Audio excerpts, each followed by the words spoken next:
आज हम आपको लेकर चलते हैं श्री भरतलाल जी के पावन सानिध्य में। जैसा मैंने आपको पूर्व में बताया था कि श्री ऋषिकेश तीर्थ में जगतगुरु शंकराचार्य भगवान के द्वारा एक स्थापित मंदिर है जिसको कहा जाता है कलऊ भरत नामानम वदिष्यन्ति महितले। हर हर महादेव साथियों, आज ऋषिकेश प्रवास का 7वां दिवस है और आज हम आपको लेकर जाने वाले हैं श्री भरतलाल जी के पावन सानिध्य में। जैसा कि मैंने आपको पूर्व में बताया था कि जगतगुरु शंकराचार्य भगवान के द्वारा स्थापित यहाँ पर एक दिव्य भव्य मंदिर है जिसे श्री भरत मंदिर कहा जाता है, जो कि गंगा घाट पर बना हुआ है। अभी हम जहाँ पर ठहरे हुए हैं गीता भवन के संत निवास में, वहाँ से श्री भरतलाल जी का स्थान लगभग 3 से 4 किलोमीटर दूर है। आप मेरे बगल में देख रहे हैं, माँ गंगा के किनारे किनारे होते हुए हम सीता सेतु को पार करके फिर उस तरफ से रिक्शा पकड़ेंगे, क्योंकि इस तरफ जिस तरफ हम हैं ये स्वर्गाश्रम से बोलते हैं, गीता भवन परमार्थ निकेतन की साइड, और यहाँ पर कोई व्यवस्था उसकी नहीं है, तो इस तरफ से उस तरफ हमें रिक्शा या उससे पहुँचाया जा सके। यहाँ से वहाँ के लिए या तो हम बाइक से जा सकते हैं या फिर पैदल।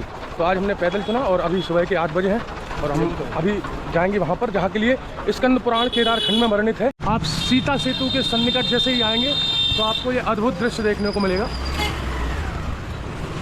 ये देखिए, और ये सीता सेतु में हम प्रवेश होती है। सीता सेतु होते हुए हम आपको भरतलाल जी के पास ले जाएं, उससे पहले आप पूज्य श्री बब्बा महाराज के स्वरूप का दर्शन कीजिए। ये देखिए, अनंत बलवंत श्री हनुमंत लाल जी महाराज, जिनका औरा, जिनकी भक्ति में हर भक्त डूबा रहता है। क्यों? क्योंकि बब्बा जी का भौगाली ऐसा है। पहले तो आप ये इस व्यू को देखना पसंद करेंगे, तो इसे देखिए। तत्पश्चात ये क्षेत्र जिसे श्री क्षेत्र तीर्थ क्षेत्र बोलते हैं, इसका अवलोकन करिए। साथ ही उन रोचक जानकारियों को भी बंटी महाराज के द्वारा व्योम पथ के इस मुहिम के माध्यम से आप जानने का प्रयत्न कीजिए, सुनने का प्रयत्न कीजिए। ऋषिकेश में 3 झूला है। सबसे जो प्राचीन है वो है लक्ष्मण झूला, जो लगभग 1935 से 1939 के बीच में बना था।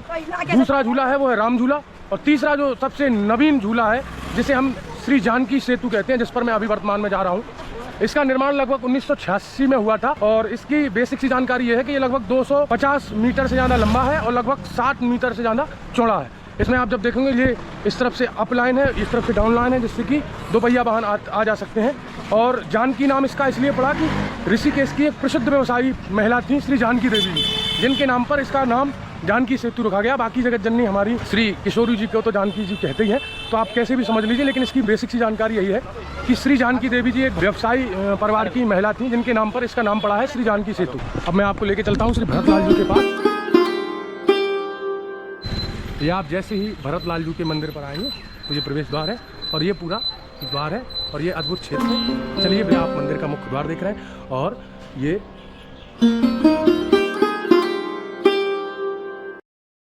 आप दर्शन कर रहे हैं श्री भरतलाल जी महाराज के पवित्र पावन इस मंदिर के। ये जो वर्तमान आपको आधारशिला दिख रही है, इसके बारे में मेरे को पूरी जानकारी इसलिए नहीं है कि मैं भी पहली बार यहाँ पर आया हूँ, वो भी शायद महादेव की इच्छा से ही आया हूँ। अन्यथा एक विशिष्ट जानकारी यहाँ की यह है कि ऊपर जो आपको शिखर दिख रहा है, उस शिखर में स्वामी श्री जगतगुरु शंकराचार्य भगवान के द्वारा ही श्री यंत्र बनाया गया था। अर्थात आप समझ सकते हैं कि हमारी शिल्प कला कितनी उन्नत और कितनी जबरदस्त थी कि हमने लगभग 100 मीटर ऊपर एक पत्थर को काटकर, जो लगभग 100 टन से ज़्यादा का वजनी पत्थर है, उस पर श्री यंत्र बना दिया। और लोग हमें बताते हैं कि हम नंगे घूमते थे कुछ सालों पहले। तो अपनी संस्कृति, अपने साधन और अपने सिद्ध पुरुषों के बारे में जब हम जानेंगे तभी हमें पता चलेगा। अन्यथा ये इस प्रकार की शिल्पशिला कैसे बन गई। जैसा मैंने आपसे कहा था कि हम ऋषिकेश प्रवास में हैं और आज 7वां दिवस प्रवास में हमको पूज्य श्री गुरुदेव भगवान की एवं महादेव की असीम अनुकंपा से श्री भरतलाल जी महाराज के पावन दर्शन करने का सौभाग्य प्राप्त हुआ। आप देख रहे हैं, मैं श्री भरतलाल जी के तोरण द्वार पर खड़ा हूँ और जिस स्थान पर खड़ा हूँ, इस स्थान का पौराणिक महत्व बहुत बहुत बहुत बहुत विशाल और बहुत गहरा और अगाध श्रद्धान्वित होने के जैसा है, क्योंकि यहाँ पर स्वयं रैव्य मुनि ने तपस्या करके भगवान विष्णु को प्रसन्न किया था, जिन्होंने भगवान से वर में यही मांगा कि आप यहीं विराज जाइए सदा के लिए। तो भगवान ने वरदान दिया कि हम ऋषिकेश नाम से यहाँ पर विराजेंगे और हमारा जो मंदिर बनेगा या जिस स्थान पर हम साकार रूप से विराजमान होंगे, वो कलयुग में साक्षात शंकराचार्य भगवान के द्वारा स्थापित होगा और हम नारायण भरत के नाम से जाने जाएंगे, यानी भरतलाल जी के नाम से, जिनके हमने अभी आप दर्शन कर रहे हैं सामने। स्कंद पुराण के केदार खंड में भगवान विष्णु स्वयं रैव्य मुनि से कहते हैं। आप मेरे पीछे बहुत सारे श्लोक देख रहे हैं, लेकिन मैं आपको एक मुख्य श्लोक सुनाता हूँ। भगवान विष्णु ने कहा, शंकर शंकर साक्षात पुनर्माम स्थापयिष्यति कलऊ भरत नामानम वदिष्यन्ति महितले। अर्थात साक्षात शंकर शंकराचार्य भगवान के रूप में आकर मेरी स्थापना करेंगे, जो कलयुग में भरत नारायण के नाम से प्रसिद्ध होंगे। इस स्थान के बारे में अति विशिष्ट जानकारी यह है कि इस मंदिर का जो शिखर बना है वो एक पत्थर से बना है, लगभग 125 टन से ज़्यादा का उसका भार है। और उसमें भी उसके ऊपर श्री जगतगुरु शंकराचार्य भगवान के द्वारा जो श्रीयंत्र बनाया गया है वो अद्वितीय है। तो मैं यहाँ पहली बार आया हूँ ऋषिकेश, कई सालों से आ रहा हूँ, लगभग 10 सालों से, लेकिन जय श्री राम जी की इच्छा, आज बब्बाजू ने पात्रता समझी तो उनकी ही कृपा से इस पावन दर्शन का, सेवा का, इस पावन स्थान का भ्रमण करने का सौभाग्य प्राप्त हुआ।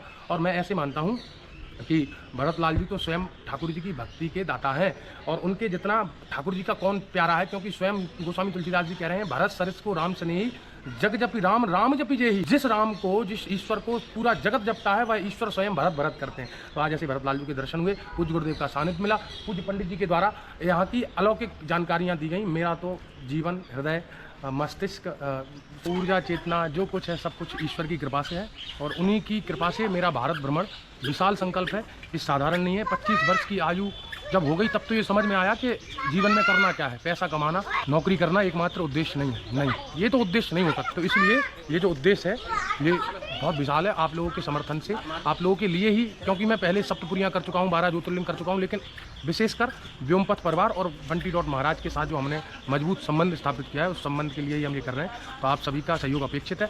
आशा करूँगा कि आप जब भी ऋषिकेश आएंगे तो इस पावन और पवित्र स्थल का दर्शन अवश्य करेंगे, और भरत लाल जी आप सभी पर कृपा करें। पुनः मिलते हैं किसी और विशेष जानकारी के साथ, रोचक स्थान के साथ और अद्भुत संतों के दर्शन के साथ। तब तक के लिए बने रहिए व्योमपथ के साथ। हर हर महादेव।